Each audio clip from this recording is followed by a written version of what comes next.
কোজাগরি কোজাগরি। তুমি যদি টেস্ট করাতে না যাও তাহলে আমি আমার দাদু ভাইয়ের সঙ্গে কথা বলবো এবং সেই আইনের সাহায্য নিয়েই তোমাকে টেস্ট করাতে বাধ্য করব। ভালো কথা। আর ঘটনাটা যদি সত্যি হয়ে থাকে তাহলে তুমি পরীক্ষা করাতে এত ভয় পাচ্ছ কেন? ওয়াই? তো বাবু ওই কর্তব্যখানা কোথায় ছিল লো? খুব যে কর্তব্য কর্তব্য করছিস, হঠাৎ করে কর্তব্যখানা জেগে উঠলো।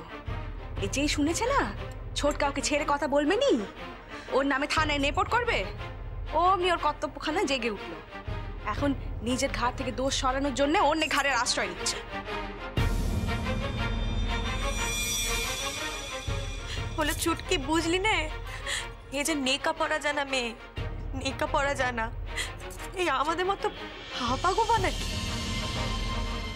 নেকা পড়া জানলে যে এত দুষ্ট বুদ্ধি হতে হবে তার কি মানে বদ্দি? শোনো ফুলঝুরি, আমি তোমার সাথে কিছুতেই কোনো টেস্ট করতে কিন্তু যাব না। তুমি যাবে দিয়া, যদি ভালো কথায় না যাও তাহলে খারাপ কথায় যাবে। আর আমাকে খারাপ কথাগুলো বলতে তুমি বাধ্য করো না, খারাপ কাজগুলো করতেও বাধ্য করো না। কাল আমি তোমাকে যে ডাক্তারের কাছে নিয়ে যাব সেই ডাক্তারের কাছে তুমি গিয়ে টেস্টগুলো করাবে।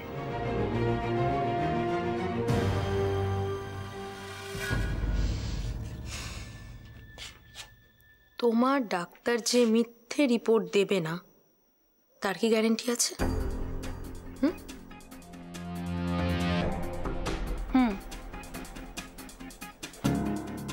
এই কথা তোমার মনে হতেই পারে, কোয়াইট জাস্টিফাইড।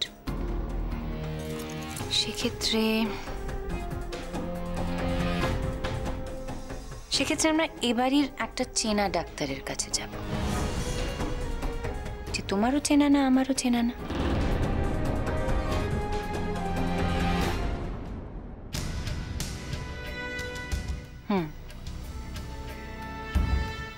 যেতে তোমাকে হবে দিয়া, বাঁচতে তুমি পারবে না।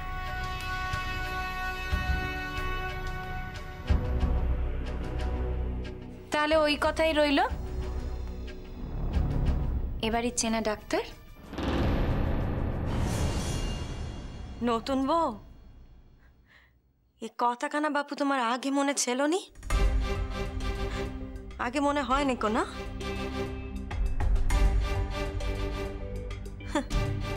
কথায় বলে না, সেই যদি মান খসালি তবে কেন বাপু লোক হাসালি।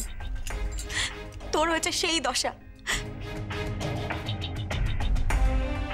এসব পেরমান টেরমানের কথা আগে বললে তো সাহেব ঠাকুরপো বুঝতে পারতো তুই তাকে সন্দেহ করিসনি। আর সাহেব ঠাকুরপোকে তুই অমদার সন্দেহ করেছিস বলি না সে পেরানখানা দিল। নতুন বউ, একটা কথা তুই বুঝতে পারছিস না, তোকে না আমরা কেউ আর সহ্য করতে পারছি না। তোকে দেখে না মনে হচ্ছে তুই মানুষ খুন করেছিস, তোর এই 2 হাতে রক্তের দাগ। আমি খুন করিনি, আমি খুন করিনি করিনি করিনি। আমি কারো খুন করতে পারি না।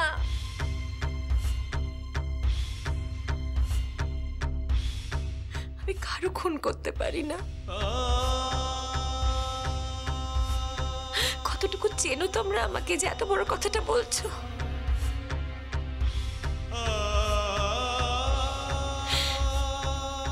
কারো খুন আমার পক্ষে করা সম্ভবপর নয়। আর আমার উজবুকের খুন কি করে করবো বলো তো? কি করে পারবো? আমার উজবুককে তো আমি আমার জীবনের থেকেও বেশি ভালোবাসি। তাকে আমি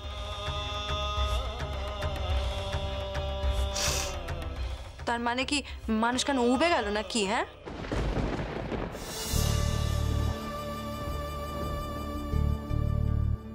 উবে যায়নি তো।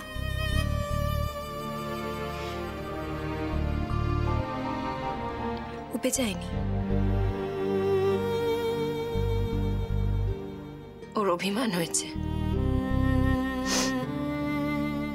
সেজন্য আমার থেকে দূরে গিয়েও আমাকে শাস্তি দিচ্ছে।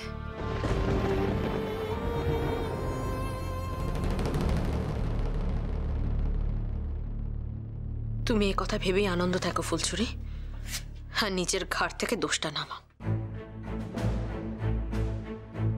আমার দোষের বিচার পরে হবে দিয়া, সেই হিসেব করার জন্য তো অন্য লোক আছে। তোমাকে কিন্তু তোমার অভিযোগের প্রমাণ দিতে হবে, তুমি সেই নিয়ে ভাবো। এটাও মাথায় রেখো, কাল তোমাকে আমার সঙ্গে ডাক্তারের কাছে যেতে হবে। এটাই আমার শেষ কথা।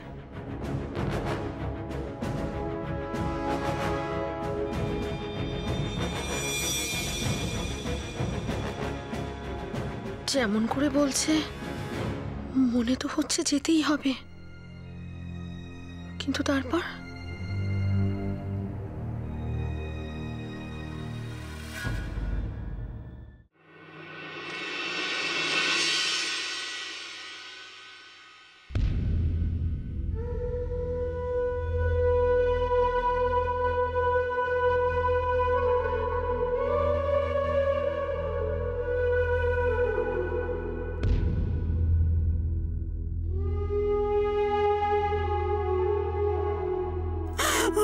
গোপাল ঠাকুর, গোপাল ঠাকুর,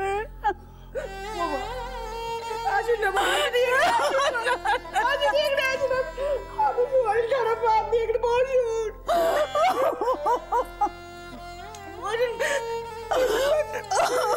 ও কোনটা এদের সঙ্গে দেখতে হলো, এর আগে মরে গেলুম নি কেন, আমি মরে গেলুম নি কেন?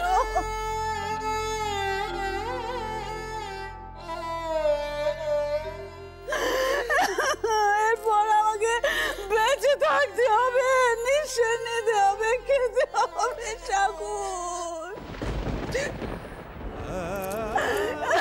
কি এমন পাপ করেছিলাম ঠাকুর, এত বড় শাস্তি দিলে? এই শাস্তি আমার পাওনা ছিল ঠাকুর। গোপাল, আমার গোপাল।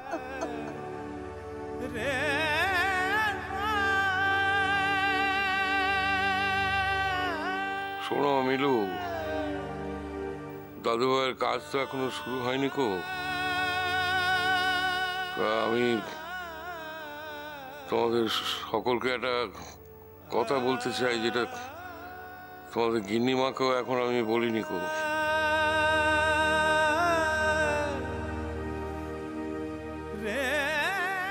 এখানে আমার ছেলে বৌমারা, নাতি নাতবুরা সবাই আছো, তা তোমাদের সকলকেই বলছি,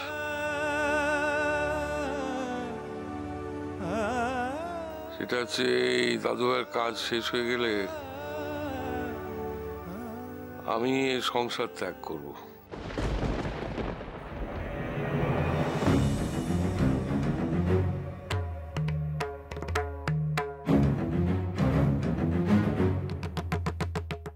এ তুমি কি বলছো বাবা? এরকম বিপদের দিনে তোমাদের দেখেই তো আমরা মনে জোর পাবো, ভরসা পাবো, এর থেকে কি করে উদ্ধার পাবো সেটা ভাবার চিন্তা করব। তোমরা যদি এইরকম কথা বলো তো আমরা কোথায়, কার কাছে যাই বলো দেখিনি?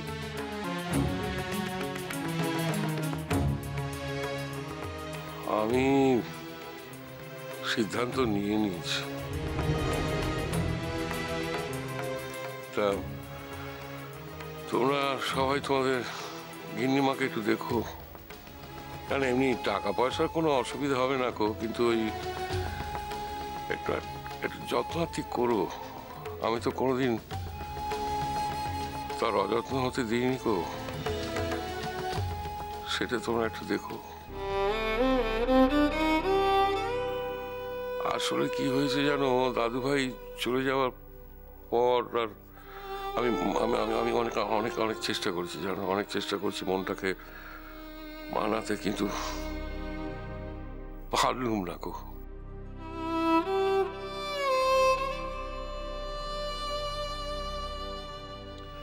মনটাকে কিছুতেই মানাতে পারলুম না। আমার কেন জানি না মনে হচ্ছে যে তার মৃত্যুর জন্য আমিও খানিকটা দায়ী।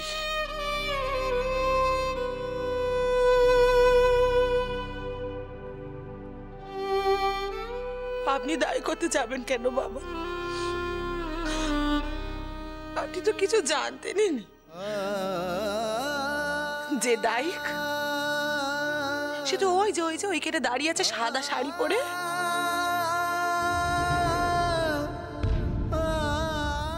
এই রূপে সাজবে বলে তো এত দাপট ছিল তার। এখন দেখো না কেমন শান্ত হয়ে গেছে।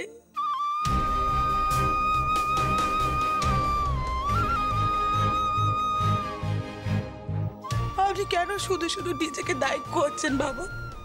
কেন করছেন? কারণ আমি জানি ভুলটা আমি কোথায় করেছি,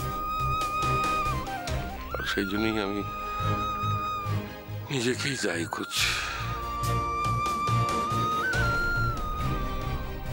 ওকে তো এই সংসারে একদিন আমি এনেছিলাম কিনা।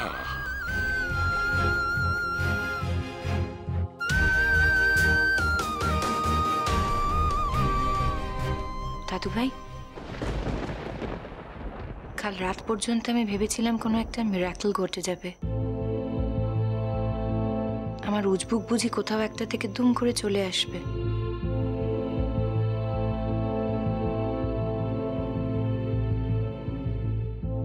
এই জীবনে আমাকে যে তার জন্য এরকম একটা অনুষ্ঠান করতে হবে এ কথা আমি স্বপ্নেও ভাবিনি।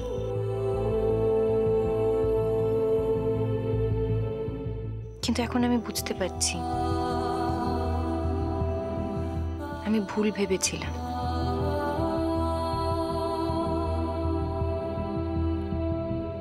তোমরা সকলে ঠিক বলেছিলে। আমার উজবুক আর ফিরবে না।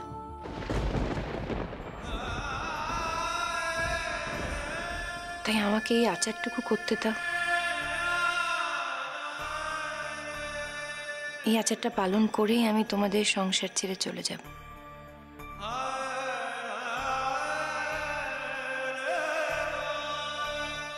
আমার জন্য তোমরা কেন এই বাড়ি ছেড়ে যাবে বলো? এখন তুমি বাড়ি ছেড়ে চলে যাও আর এ বাড়িতে থাকো, তাতে কার কি যায় আসে বলো তো? কার কি যায় আসে? নিজেকে মহান বাবার নেশা কেন এখনো তোমার গেলনি না?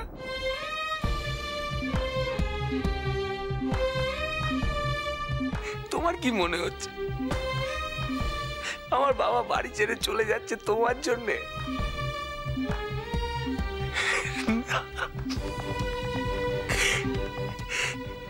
তার নাতি বাড়িতে নেই বলে।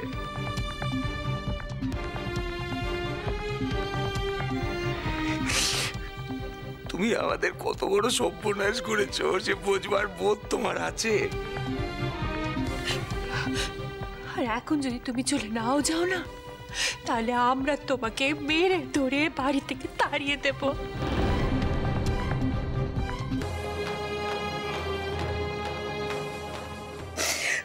আমার ছেলে যেখানে নেই, আমার ছেলেকে যেখানে তুমি খেয়েছো সেখানে তোমাকে বাড়িতে আমি থাকতে দেব? কখনো না। তুমি ঘরের মধ্যে ঘুরে বেড়াবে আর তোমাকে দেখে আমাদের মনে পড়ে যাবে না যে এই সেই সর্বনাশী স্বামীকে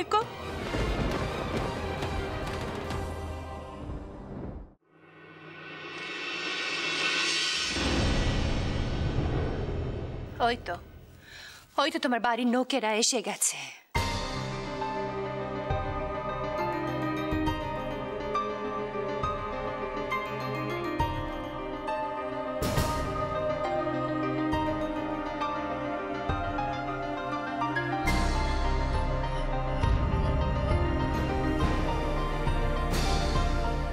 কাজ মিটলে একেবারে আপদ বিদায় করে তবে আমরা গঙ্গা নাইতে যাব, এই কথা বলে রাখলুম। এ কথা যেন অন্যথা না হয়।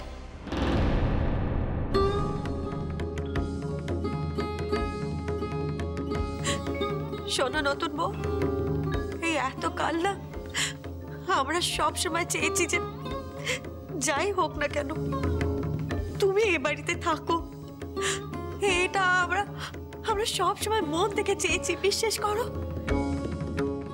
শুধু আমরা নই, নাতিরাও এই একই জিনিস চেয়েছে।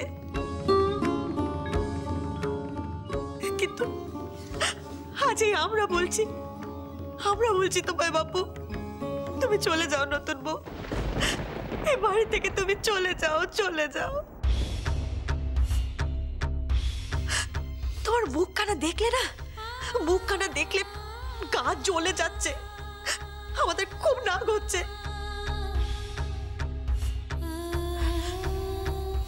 ছোটবার কোনো দোষ নেই, কোনো দোষ নেই। তোমাকে দেখলে বাপু আমাদের এত রাগ হচ্ছে। আর ছোটবার তো নিজের ছেলে গেছে, তার তো কত কষ্ট হচ্ছে।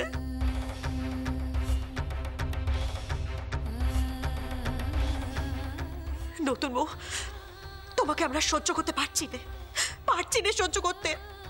চলে যাও এই বাড়ি থেকে, চলে যাও বলছি, চলে যাও।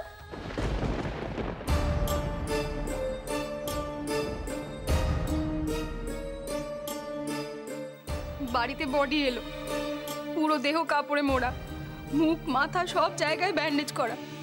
চেহারার এমন বদল ঘটেছে যে আমরাই তাকে চিনতে পারিনি। এ তো সবাই জানে। ওই গাড়িতে অ্যাক্সিডেন্ট হলে চেহারা এমন বদলে যায় যে তাকে কি চেনার জো থাকে? কিন্তু তুই উল্টো গাইতে শুরু করলি। তুই বললি এই সাহেব ঠাকুরপো নয় কো, সে নাকি ফিরে আসবে।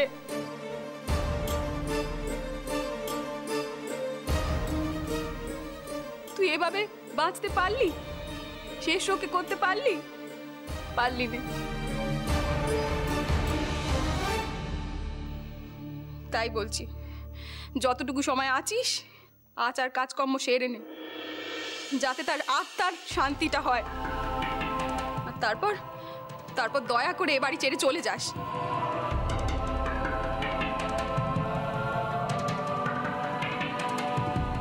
আমার তো এখন মনে হচ্ছে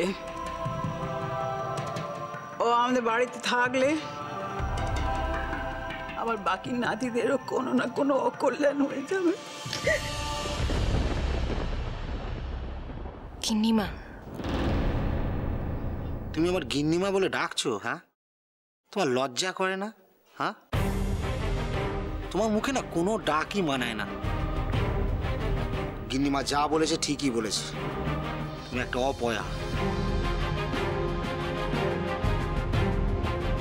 এই আমাকেই তো তোমরা পয়া বলে মাথায় করে রেখেছিলে, সে কথা বোধহয় আর মনে পড়ে না? না, মনে পড়ছে না। মনে পড়লেও সেই সব কথা আজকে মন থেকে দূর করে দিতে চাই। কারণ সেদিন ভুলটা তো আমরাই করেছিলাম, আর সেই ভুলের পুনরাবৃত্তি আমরা করতে চাই না।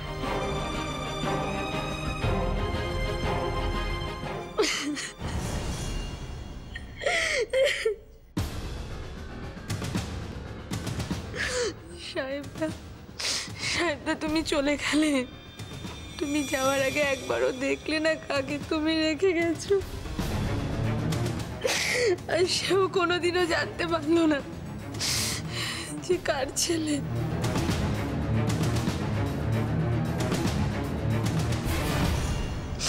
কোন মহান পুরুষের রক্ত তার মধ্যে বইছে, সে কোনোদিনও জানতে পারলো না।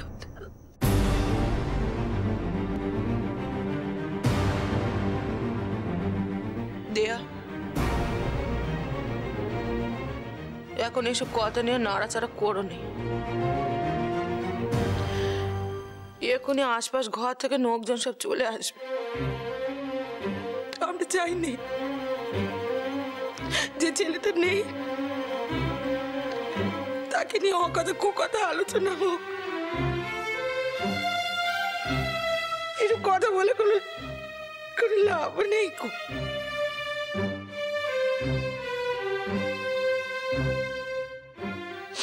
তার কাছ থেকে কোনো দেনা পাও না, কিছু আদায় হবে না। তো এসব কথা এখন বলেন তুমি। হ্যাঁ, আর আমাদের বাড়ির লোকজন এমন নয় কো যে সাহেববাবুর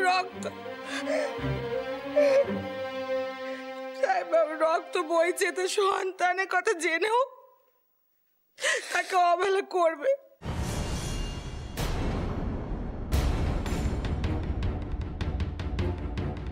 করবে না, তাই এখন চুপ কর। এখন এসব কথা বলনি, হাটের মাঝে এসব অকথা কুকথা আলোচনা করুনি।